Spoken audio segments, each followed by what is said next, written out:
We are back. This is the Now Morning Show, and all month this month is African History Month here in Trinidad and Tobago. And as we did a couple of years ago, we celebrate by visiting Africa through technology, this time through the technology of Zoom. And we visit today South Africa, one of my favorite countries in South Africa. We visit the province of Limpopo, and on the line we have Johnny Moraba. Good morning, Johnny. Hello. Do we have Johnny on the line? Good morning. Good morning. Hi, Johnny Unjani. How are you? Johnny? How are you doing? How is South Africa right now? I think I think my system has frozen a bit. Can you hear me? I hear you, I think. I am hearing you loud and clear. Are you hearing me? Now I can hear you. Wonderful, wonderful. So, we are celebrating African History Month here in Trinidad and Tobago. And so we are visiting you via the internet just to learn a bit more about South Africa. But I feel like people in Trinidad and Tobago know so much about South Africa through your music and through Trevor Noah, of course, who perhaps is your greatest export right now. Tell us a bit more. Exactly. Yeah, tell us a bit more about, what's special, something that we don't know already. If we Google South Africa, tell us something that we don't know that we wouldn't find on the internet about South Africa. Basically, you would, for starters, you won't find me on Google. That is part of the question. But over and above that, it's one of those places that you want to be. If you visit South Africa once, you want to come back again and again and again.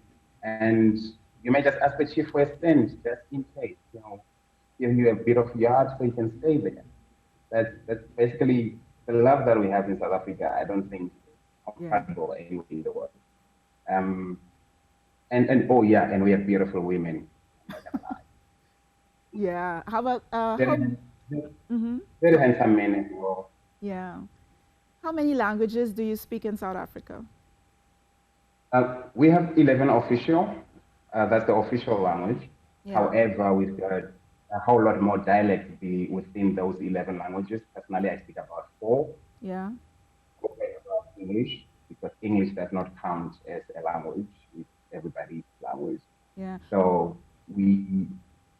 any normal black person would speak at least 2 to 3 languages. Yeah. And I'm from the Limpopo side. Limpopo is on the northern side of the country. Yeah. In that province alone, we have 3 different languages. So what languages do you speak? I speak Spedi and Venda, and there is Shangan. So I'm married to Shangan, so I automatically have to learn it. And I have friends who are Venda, I have friends who are Zulu, I have friends who are everywhere. Yeah. So you're gonna need to learn the languages, otherwise you'll miss all the jokes. Yeah, yeah. And in terms of location, we know South Africa is a huge country. It's like the southern horn of Africa. But what are the countries that surround? What are your nearest neighbors? Who are your nearest neighbors? You've got Zimbabwe, right on top of Limpopo. You've got Namibia. You've got Swaziland. You've got Lesotho too. Those are the ones that are surrounding us. And further up, you've got Namibia as well.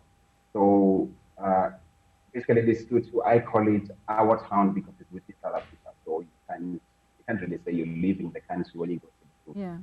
Yeah. So when I was in South, I didn't hear the last part.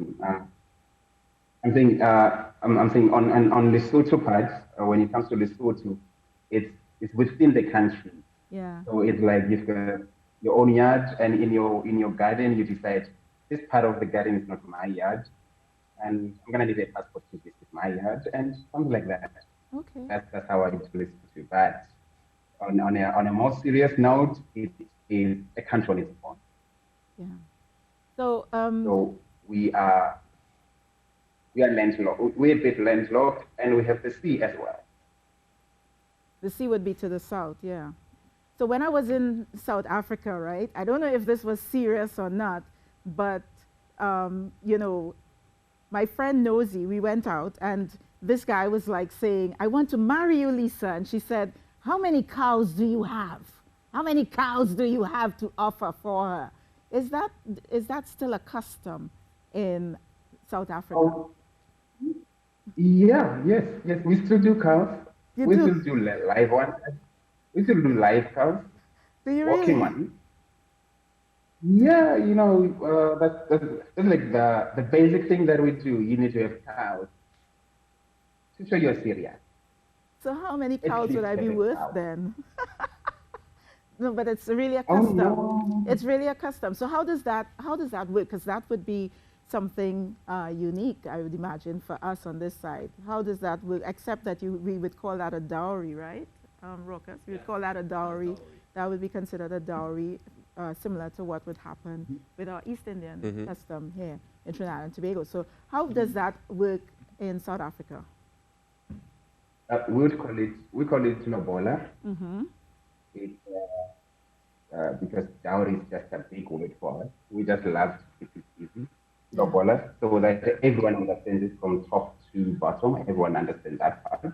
Right. And the families will meet together and they will tell you, for our daughter, we need 50 cows. And we will deliver them. So okay, so you negotiate. It's a negotiation. Yeah? Yes, there will be negotiations. Oh, and over and above the cows, there'll be goats involved Okay. Gold. and a little bit of chickens as well. And what? Chickens. Chickens. Yeah. Okay. Okay. Goats and chickens. All right. So my thinking was, if I live in Johannesburg or in one of the major cities, what am I doing with cows and chickens? You see? Oh, no, no. 90% of everybody in Joburg comes from a village somewhere. Ah. Okay. Okay. And what? And usually the negotiations will happen at the village. Right. Tell us about the state of the economy of South Africa, and let's talk a bit now about what's happening now with the young people, and especially with COVID-19, what's happening in that area. Um, we were on a good path. We took a little bit of a knock. No, I won't call it a little bit. We took a huge knock, and uh, most of the graduates have been unemployed. So I'm in business consulting, and what we are simply